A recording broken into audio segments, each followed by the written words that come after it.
Welcome to hopefully one of the last PTU 3.14 patch discussions that we have. We are on 3.14U now. U, previously it was T, and it's starting to get to that point again where I think we're going to see a patch less than 24 hours before up to the next one. As we spoke about in the last video, their target to release 3.14 live is this week. So unless there's a major issue, I'm going to talk about a couple issues they're facing right now and what they're coming up against, but it's looking very, very good. I don't see anything that's a major blocker that they can't overcome this week. So with that out of the way, might as well just lay all my cards on the table, because we have a very small patch. So as it was, T was not very big. We did see that they fixed the buy and sell commodities on admin and TDD terminals. I've heard that this was a good thing. I also heard there was quite a few 30K issues on this, on very specific systems. It was like systems that had less RAM, and there was a few other folks that were like really heavily playing and having desync issues after quite a long gameplay session, like 3-4 hours. And then all of a sudden they get like a spurt of these disconnects or desync issues. But that was only one person that I know of. Usually I play in multiple games, so I figure if one person's reporting it to me, there's probably at least a few more at the minimum who are experiencing that at any given moment. But obviously that's anecdotal. I'm not, I don't have access to the kind of database of error reporting and issue council logs and videos that have been submitted to BioWare earlier during these PTU tests like CIG does. So, at the end of the day, we have to put faith into their teams and that they know what they're doing with that information, and they're good to go. If you notice the testing focus for the new patch on the left-hand side that we're currently on, PTU U, is general gameplay and stability. It is no longer split off into like test Orison, test Taurus, the Connie Taurus, test the surrender system mechanics and all that other things. It's just general gameplay and stability. And players are having an issue with desync yet again during gameplay, as I just spoke about. I've had multiple people report that. I have had a chance to play this patch in particular. This patch, I have not experienced the desync issues, and believe me, I tried.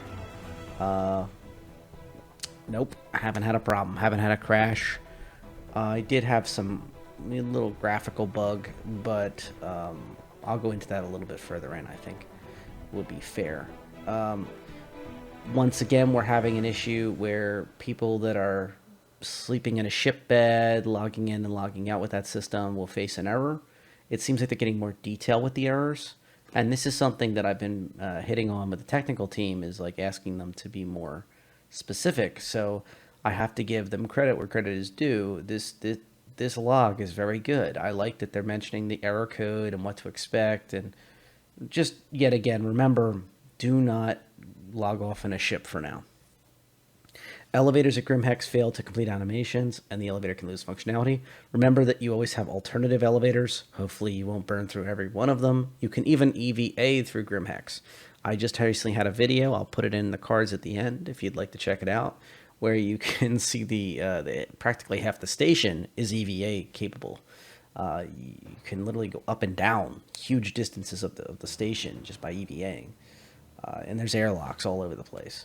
I don't know how perfect they are and whatnot, but that may be a good workaround. Or at the very least, if the elevator isn't working for you and your buddy can come pick you up, you could definitely airlock out and EVA over. It's a very small location.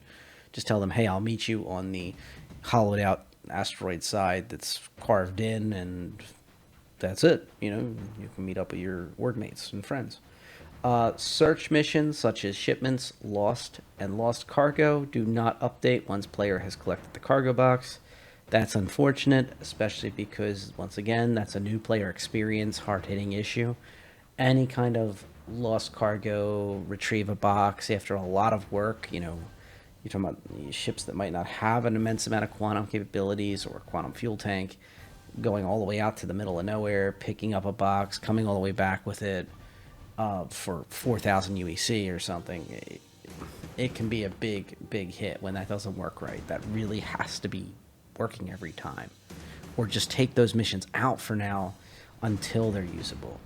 I mean, that's kind of one of the things I think Tony Z was hitting the nail on the head with, is like these dynamic economy discussions, but also dynamic mission giving, which he went in depth with, and how the AI is behaving. I think they should also have that for, and I hope they already do, have that for actual sets of missions. Like, hey, if something's not acting right, pull it out of rotation, flag it, have a team member look at it, and then be able to actively update that without having to push a patch just to fix it. You know, if it's fixable with something basic. Just a thought, or you know, maybe have the computer itself running, the server itself running scripts that can figure that out. You know, troubleshoot basic things to get it back up and running. But just some observations. I don't know the exact specifics. Unable to complete box delivery missions in Area 18 as kiosk rejects boxes. This is actually kind of funny because I can remember during the holiday events where they have the Lumeria boxes. They're like these little gold gift boxes that have like this red, I think it was red, ribbons on top. And you would collect them, and each one was supposed to give you 1,000 UEC. The problem was Area 18 did not have it. It might have been the envelopes, actually, for the New Year, so the Lunar New Year. But I can't remember exactly. But anyway, the Area 18 kiosks were giving you a hard time about being able to turn them in, and they were not considered. The problem was they weren't considered trade items for some reason in Area 18, but other places allowed you to buy and sell sell the kiosk. I don't know what it is about Area 18, but maybe they just don't want you to trade there, even though it's just a major big city. You think trading would be very common. Just kidding. Distortion weapons can lead to friendly fire threshold being met in only a few shots. And I want to dovetail into this that we have found there was CIG confirmation that AI is able to use energy weapons continuously without, or at least be able to meter like the way to be able to fire them without running out of ammunition for long periods of time at a time. That's actually pretty cool. Also, not on this list is fan-made localizations will not function. So that quality of life capability is back in. Not on this list is ships are not fully repaired or refueling through the vehicle management system on your mobiGlas, and also the glitch that's tied to your mobiGlas when you replace it when you go to factory line in New Babbage and buy a new mobiGlas case. It's not about that's a big error or a glitch. It's that people might not know about it, then go buy this seemingly benign thing and just customize their character, and now they can't access their mobiGlas, so like half the gameplay is not available to them. So these are really cool things. I want to recognize that they are no longer on the known issue lists. That means they were fixed, or fixed enough where they shouldn't be an issue. Also not on this list is the 600 Eyes capacitor distribution bug issue. So I haven't had a chance to test this yet, but on both 600 Eye Explorer and 600 Eye Touring, you should be able to put the capacitor of your weaponry below 33% if you wish, and it would still recharge the energy weapon system and power up the energy weapons without issue. Obviously, slower recharge speed, that's the whole point.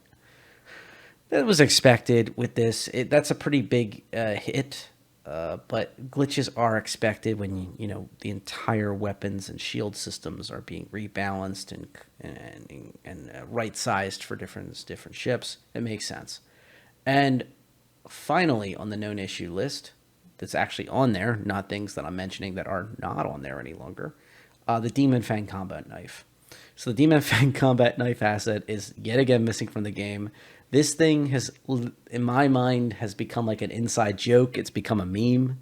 I actually had, a few days ago, had this thought about this thing that if it keeps coming up and coming up, maybe I should do like a giveaway where I think it's a subscriber weapon. So if it is, maybe if it's cheap enough, I could do like buy 3 or 4 of these things. And if you're a subscriber and you post something clever, maybe have a little contest and, pick from a random generator a lot of clever ideas, and top 5 get like a combat knife. We'll see. So I think at this point it deserves to become a meme. I love the idea of having something that is this pervasive. It has been more common on the known issue list throughout the 3.14 patch cycle than almost anything else on the known issue list. And it's just plagued these developers. And what I love is the idea of there's probably that guy or gal on their team that's one of the teams that's literally that's their job, is to just hunt down the Demon Fang combat knife asset and figure out why the heck it's not working with everything else. I would love that. I would love that. I would love to meet that person. Like having to hunt through thousands and thousands of objects and figure out what the conflicts are and everything else. Just sounds amazing. I mean, that level of dedication and the fact that we don't have a lot of objects that are like that, it just makes it more entertaining to me. That there's just that one knife that stands out above all the rest. Be sure to go down to your local supply store to pick up your Demon Fang combat knife. Only $29.99. Whatever. I don't know. Okay, back to reality. Technical, another fixed one server crash. Please, technical, add slightly more information. Put 2 or 3 words next to that just mention what kind of server crash, what we can expect from it. I will mention in passing here, now that we have the patches done, to be sure to post messages on these posts. The latest patch would be U under the spectrum. You go to patch notes. It actually says under the description like 3.13, but it's actually the 3.14 PTUs. And mention if there's something major you're seeing, be sure to put it here first. I would even put it here before you go to issue cancel. Please also go there, but I would highly recommend you're hitting these because I'm seeing CIG folks responding directly to folks in these patches. They are watching these like a hawk.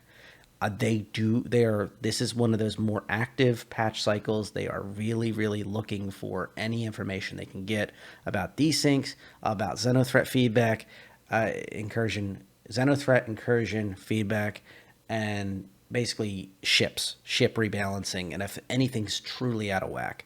So if you're jumping into a Gladius and you're noticing the cockpit window is not opening correctly, or it's just horribly yawling the wrong, it's just not doing enough turn or something, mention something here. Or if you see somebody else already mention it, be sure to upvote that, because you need to get visibility on this if at all possible. Now is the time to get easy fixes, where down the line you'll be asking for them and then they have to be considered and through a whole process and whatever. Right now, everything's fluid, or at least a lot of things. So I will mention in passing here as well that the CIG store is starting to gear up for battle. And with 3.14 live around the corner, there will be a sale. I'm sorry. Hide your wallet. Do whatever you have to do. Get your store credit in line. Be sure to keep in mind your buyback tokens. Keep in mind if you have LTI tokens that you're thinking of. If you are thinking at all of buying something, just because there's a new patch doesn't mean you have to buy anything. But with the rumored 400i, with the confirmed Constellation Taurus that are both, the Constellation Taurus being a solid performer, there is a lot of interesting and exciting things. Now, TrackerSC.com has covered the fact that a whole bunch of ship upgrades were pulled out of the system, and they were put back in a couple hours later today. And that's the entire list of ships that are back into the ship upgrade system that we can see, and that obviously TrackerSC can see. What's interesting is this is sometimes an indication, I didn't say every time, but it's sometimes an indication that they are preparing the store to have a certain list of ships at certain price points that will then be prepared to flip on the switch for the hidden ships. Like so if they had like on a whiteboard at CIG, they would have all these ships. Okay, these are the ones we want to have available all the time or seasonal, add on those, and whatever events we have for subscriber purchases and upgrades, and then or concierge special events. And then next to that is the super secret stuff, and how does that weigh in on the store and also the ship upgrade system. So seeing all this heavy modification of an entire list of ships to the ship upgrade system and having the store outages that have been adding things slowly is really cool.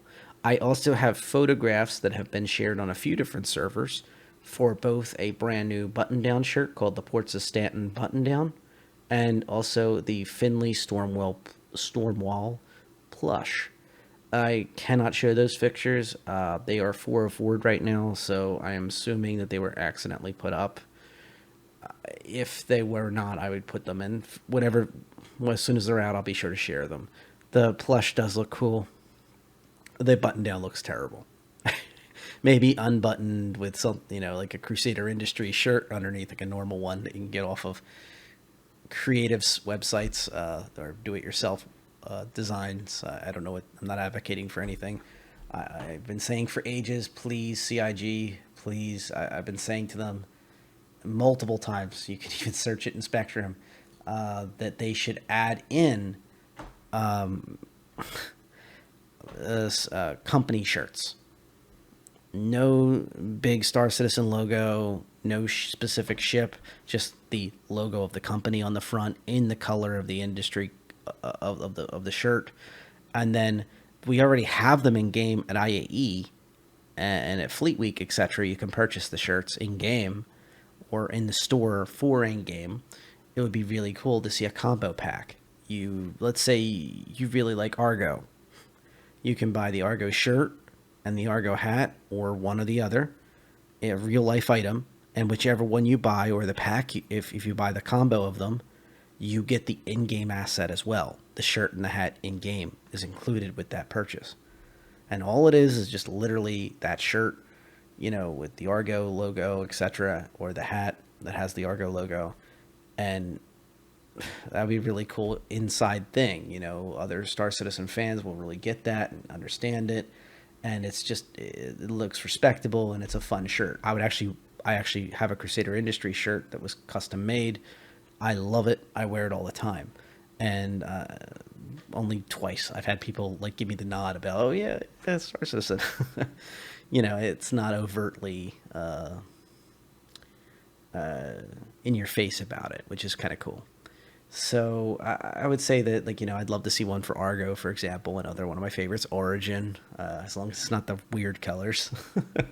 In my eyes, there's only certain colors that you can really wear in real life, so to speak.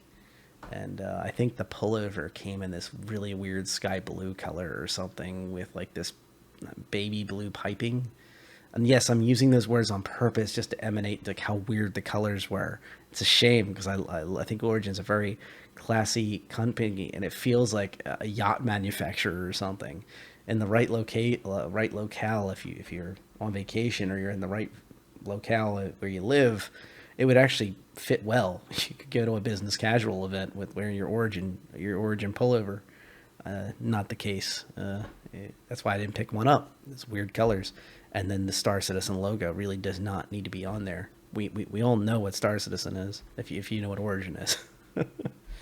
So anyway, that's just some thoughts. Also in here, we have two other things I'd like to bring up. So I'm experimenting with a new site. I'm hoping that you can see as I move between channels. I found that I'm really enjoying going through these quickly, and I think the chapter system has been a big hit, so I'm just going to keep working through these. If you have some feedback about the format and the flow for these iterative things where I've been talking with you fine folks throughout all these patches now, and it's getting to the point now where I think you're very comfortable with the patches, I'm very comfortable with the patches, so we can kind of just talk about them informally and just work through them. If you feel that I should have more in-depth about specific topics, let me know. That's something I want to talk about. And I'm going to get into the final part about what Jared put up for the features team for this week. But so on the right side, the Xenothreat Incursion Weekend playtest had their topic, but that was done. I took part in, phase 1, I think it was called, for the box runs multiple times. I've tested almost every single aspect of it, even being the bad guy once. And no, I wasn't really that bad of a guy. But I did try out to see what would happen and how CrimeStat does implement. It just does change the dynamics on a PTU in a situation that's actually really interesting. if somebody gets any issue at all, they're only 30k away from an active station, and there's a whole bunch of friendlies all around. So yeah, it's a really interesting dynamic for the good guys, so to speak. And the way it operates is if you hit your crime stat high enough during the Xenothreat incursion, you will be kicked out of the event, basically, for the good guys. And there's a new chain of stuff, I don't know really how to describe it, that you have to like go through in order to become part of the Xenothreat side. I did not go through the whole thing, but I was testing out getting the different levels of crime stat, getting kicked out, seeing what you can do. Can you make money with these boxes? Well, how does that work? I was in the middle of that, and then I had a crash. And it was like really difficult to set up everything again, especially because I went onto a server and it did not have Xenothreat running. So you get to a point where you can only do so much testing with PTU. I look forward to the live server where I can test these really to my heart's content, and hopefully it'll be a little more stable. And I'm usually the good guys, but occasionally I want to do the bad guy thing just to kind of cover that experience and also be able to report back to you fine folks about what's the heck's going on with it. It's interesting. So, with all that said, this weekend had a lot of folks that took part. Very busy, very busy servers. If you look down here, Presley CIG brings up, long shot, but I'm hoping you guys could cast your minds back to the weekend and help me with more info on this issue we're struggling to reproduce internally or find any issue in logic. So, did you experience issues where the second and third Idris spawn, can you remember if Dooley's dialogue announced the death of each one? If you were there for the first Idris that spawned, did you experience a large delay between the death of the first and the spawn of the second Idris? If you were there for the death of the third Idris and experienced the mission not ending, did anyone keep the mission active and experience it finally after a long time of inactivity? Even if you left the area and the mission failed, this does prove the mission completed eventually. So this is an example of, I think this was such a successful weekend that they went back, they redid the weekend to get a successful weekend out of it, and they're getting active results. And you can really see the upvotes from the community, and you can see the responses from the community. Like I said, I don't condone anything they write or what they say, but really cool to see the activity. And this is directly feeding back into CIG's teams to be able to make the event of the Xenothreat incursion really, really good and finish up these final issues that Presley is finding, trying to knock out this issue. Trying to get this product out the door is the best way to describe it. Remember, these videos are more informal. So, with that all being said, that is another reason why I mentioned that issue council is still always good. But be sure to mention if you had an issue with the Xenothreat that you can recall, if any of those three things really stand out, and you went, yeah, that was weird, Dooley didn't mention that. Or Dooley did. Or did you notice that when you finished off the third Idris, you were not able to complete the mission for a while? And did it eventually finish on its own? Hit up Presley. Or vote somebody up below them that has the same experience you did. So that's something to keep in mind. This is all under the Xenothreat Incursion Weekend playtest. And like always, in the description below this video, there is a link to that forum thread. And he is one of the replies on there. Remember that CIG staff, they always have that gold color font. So it's very easy to find them. And the .cig at the end doesn't hurt. Okay, so this is my final bit for this video. The USPU Features Team. This stands for the United States Persistent Universe Features Team, but it's quite a mouthful. USPU Features Team. It's United States Persistent Universe Features Team. So kind of important, folks. You've got persistent universe teams. First of all, there's less of them than Squadron. Squadron 42 has more developers in general. And then you have different teams from all over the world that are tasked onto different things. They are all extraordinarily important to me, especially when the word behind their name is Persistent Universe and the word feature follows it. All those teams, rock solid to me.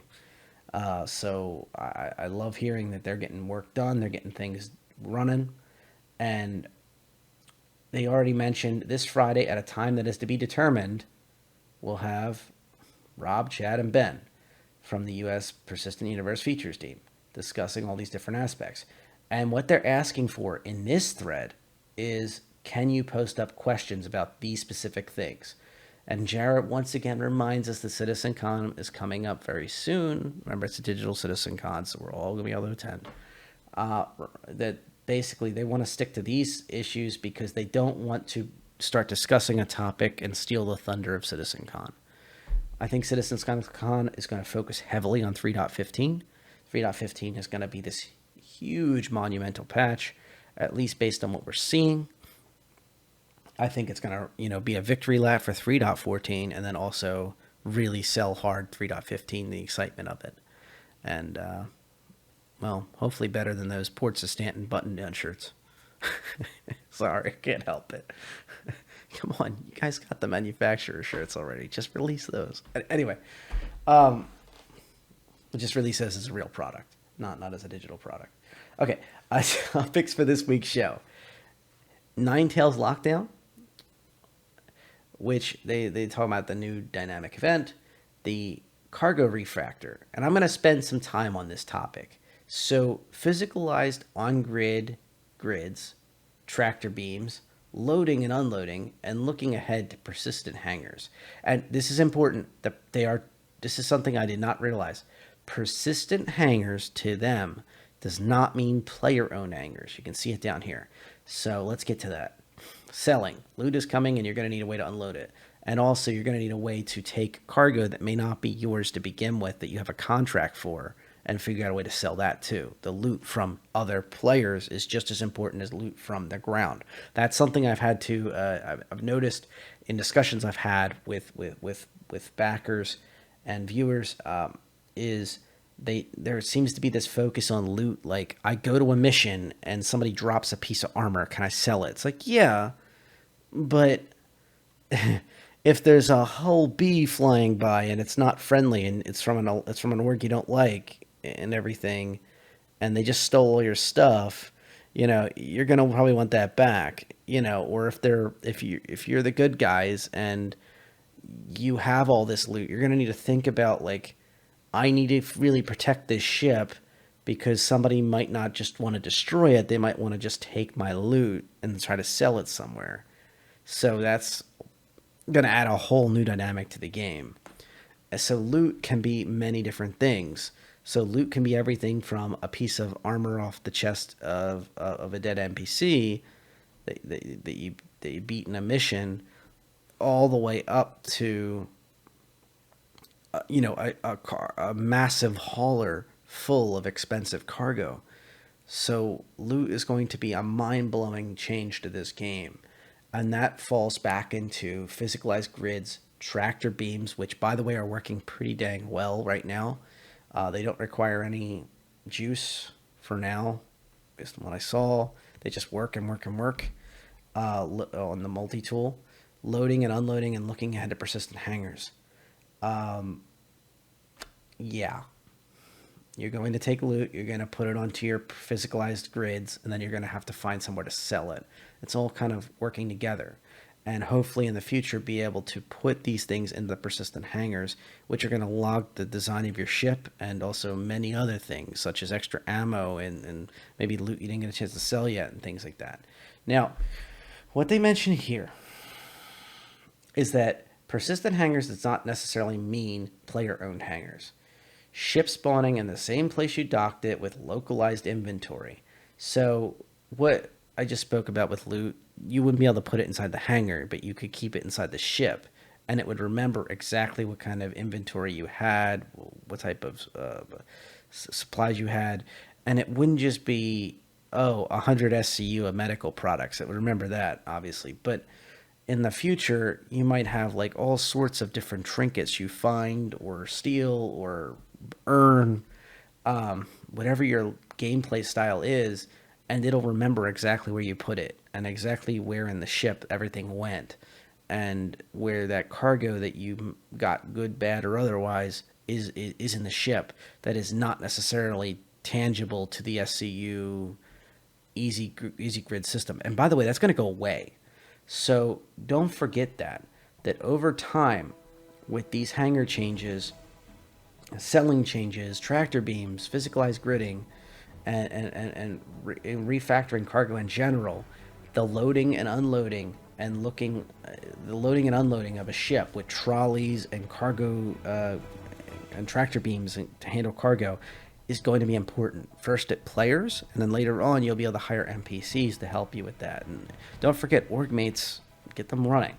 Just because they're sitting in their Vanguard or their Arrow or their Super Hornet or whatever they like, before you guys take off and do your escort, get them out of that seat.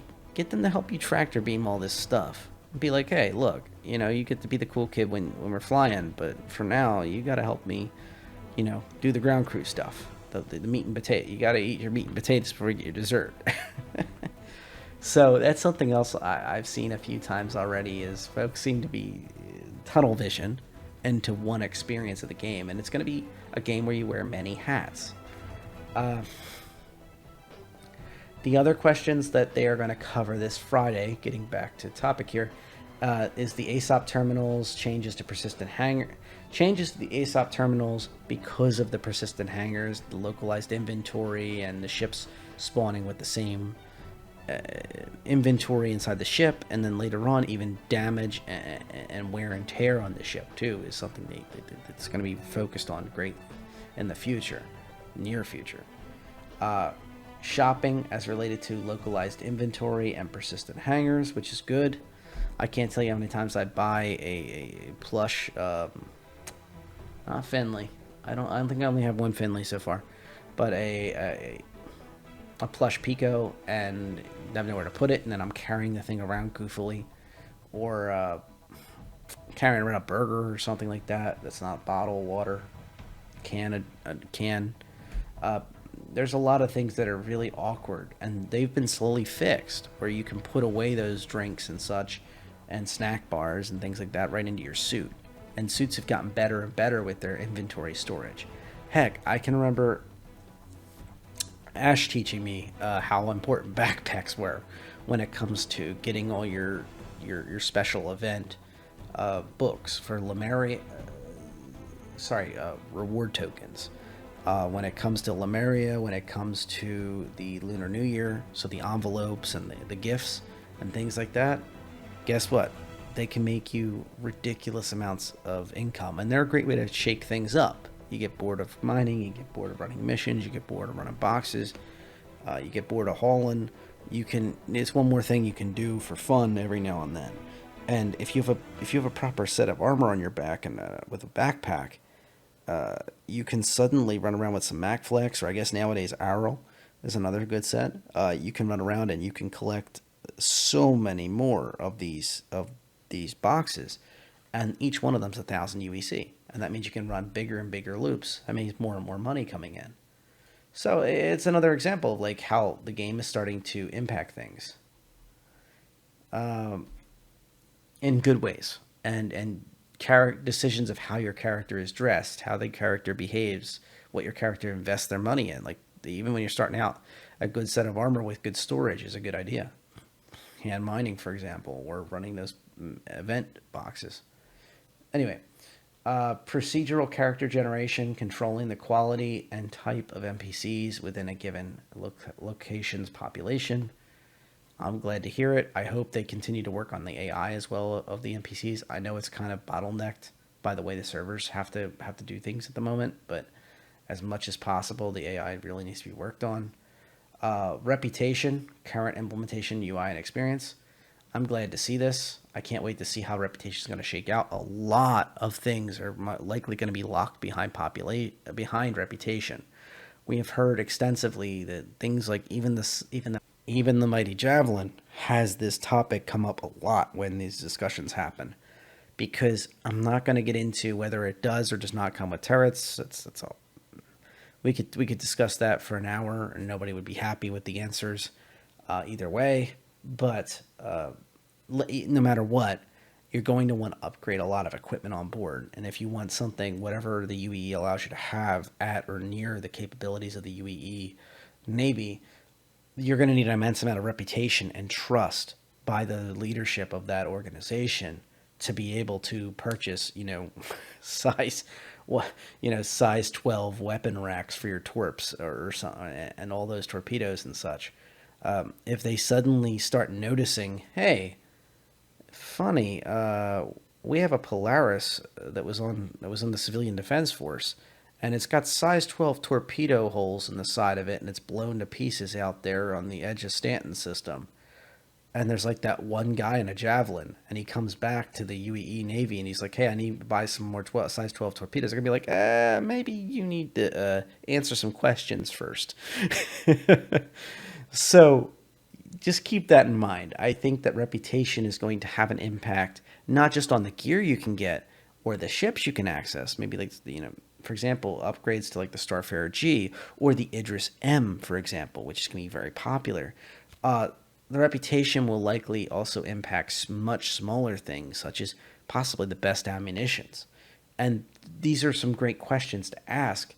I fear that they're going to hide behind hide, that's an unfair word. I fear that they're going to utilize the current implementation UI and experience. They said, look, yes, we are excited about reputation. No, we don't know exactly how it's going to be in, full release years from now. So we want to stick to current implementation, which is very basic. We have reputation with mission givers. And if you keep screwing up, they won't give you good missions, or they will stop giving you missions altogether. That's something Tony Z has been really having his teams work hard on. And that's a good goal to have. But I want to see more reputation with organizations. Now, we've seen with Xenothreat Incursion, at least on the PTU, that as you help the civilian defense force, you can slowly up your reputation with the CDF, and it will unlock a free set of armor. I have not been able to get my hands on this dang armor, despite spending a lot of time hanging out with the CDF, helping them out, blowing up the Xenothreat Idrises. So I am not quite sure exactly if they're in-game yet. Like, I think it's just a placeholder. But it was like an armored chest piece, helmet, and something else. I'm not quite sure what else, but I think arms and legs are missing. It was about the gist of it. And I was suggesting that it was like a flight suit. I think it was a flight suit, helmet, chest piece. No arms or legs. So I think that'll be added before it goes to live very soon. We'll see. I think that would be really cool to have the first earnable in-game set of armor that you can earn by taking part in this Xenothreat Incursion set. That would be really cool. And then also, obviously, newer players can also earn it. That would be one of the first things they can earn as a new experience. That would be pretty freaking awesome out of the box. Finally, the last section of questions is Asset Manager, a new way to manage various inventories. Sure. Anything with inventory and getting that organized and keeping it running is good.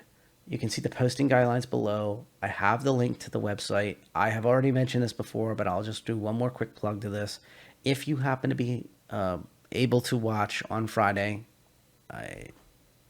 somehow your schedule lines up for that, or you're just very blessed, you can hit it up on that twitch.tv/StarCitizen and watch it live. If you're a content creator, it would not be a bad idea to record it live if you're considering recording the video and then responding back to it.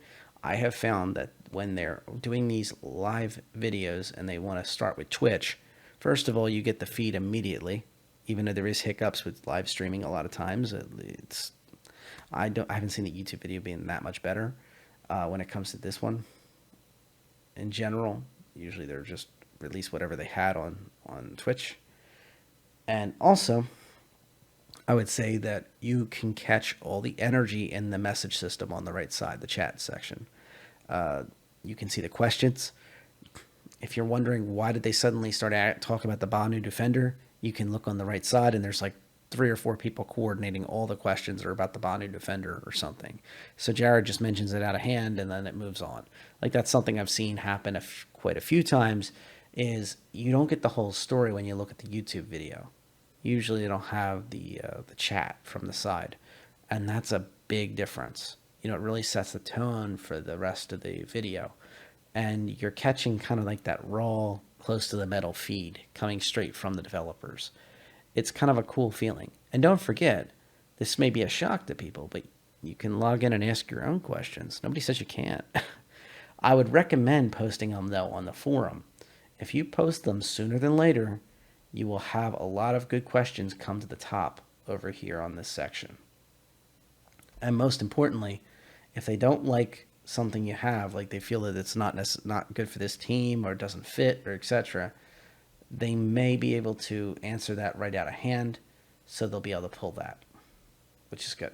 Or give you your answer right away before even this Friday, if it's something simple, which is even better. It's win-win.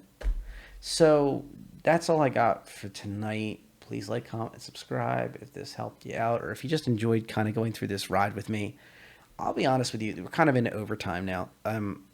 I feel like it's that feeling of the last week of school and you're like the senioritis is sinking in high school. For those who are from other countries, I'm talking about like your secondary school, you know, and where you're basically moving on to the bigger school than the later school, and you're just kind of counting the minutes, the hours, the days, until you can be that get out. You know, you're done all your tests. I feel like we're at that point now, where we're just kind of treading water. I take a look at these extremely small patch notes on the U patch, and I see close to a candidate for 3.14 live. I feel like they're going to test out the waters and see exactly what they want, and they're not going to be much different. I do not think 3.14 Live is going to come tomorrow. I think at best it'll be Thursday, maybe even Friday, although I'm very skittish about locking down anything because I'm tired of being wrong. But I do feel like this is like the last week of school, and I'm staring at a whole summer coming up as like that senioritis effect of that's kind of what it feels like. We've already climbed the mountain and we're just sitting up here. So I hope you feel the same way. I know some folks have been burnt out by this patch cycle, and I encourage you to kind of maybe even miss a patch or two, maybe only go on the PTU every other patch, or just come out for the Xenothreat incursion weekends. If this continues into next week and you don't catch up with my videos, that would be what I suggest. You know, it's very easy to burn yourself out, and I would not want to see that. I would also not want to see folks that if this is your first time going through this PTU process, embrace it. That's my suggestion. Don't feel like this is something that should be avoided, and don't ever come back to the PTU. The more people that are in there enjoying Orison and checking out the new ships like the Taurus and checking out ships they're not used to seeing. Don't forget, you can access almost every ship. You know,